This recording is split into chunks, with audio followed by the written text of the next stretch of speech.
Michael Tildesley joins us now from Warwick in the UK. He's an associate professor of life sciences at the University of Warwick. Good to have you on the show, Michael. When this pandemic first started to gain momentum many months ago, some experts were saying, all right, it would not be abnormal to see 60 to 70% of the world's population being infected by COVID-19. And with a mortality rate of 2%, you're talking at least tens of millions of deaths. How do you think that we've handled this crisis 6 months in? Yeah, I mean, reflecting back, we are in a phase now, of course, where many countries around the world went into lockdown to try to prevent those large-scale deaths happening. So in a sense, we were able to suppress this first wave of infection in many countries by doing just that. One of the difficulties now is, of course, and your other guests have already talked about this, in that many countries have started to ease lockdown. And the consequence of that, sadly, is that people are mixing more. And because of lockdown, there's still an awful lot of people who have not yet been infected throughout the world. And so that's why we're starting to see this resurgence happening. Now, at the moment, and it's certainly the case in Europe, your correspondent in Paris has just alluded to this, that a lot of people that are being infected tend to be slightly younger. So the cases that we're currently seeing throughout Europe tend to be younger people who may be not having as strong symptoms. So we're not yet seeing in many cases that reflected in a rise in hospitalizations and deaths. The concern, of course, is that these younger people may then infect their elderly relatives at some point in the future. So it may be that in a few weeks' time, sadly, we start to see hospitalizations and deaths starting to creep up. Yes, we are seeing a surge or an increase in the resurgence in numbers, especially amongst the younger population, as you just pointed out. But there is also more and more talk about a possible vaccine. That day seems to be inching closer, perhaps many, many months away. But how do you see the next 6 months playing out?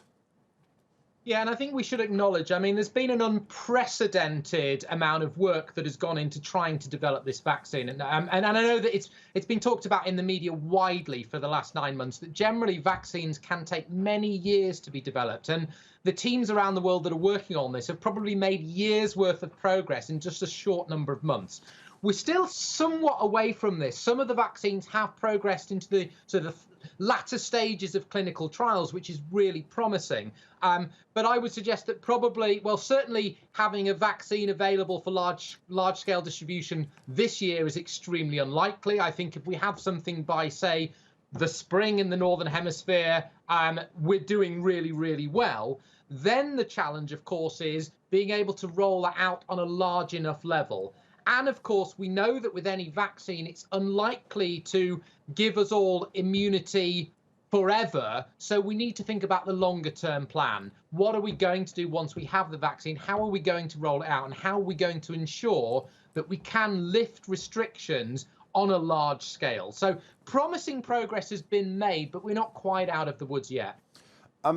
It's often said that we should actually analyze history, not to repeat the same mistakes in the future. And we've had outbreaks in the past before. When you look at sort of like the last 10, 15, perhaps 20 years, we've had SARS, we've had MERS. What do you think the world has learned from COVID-19?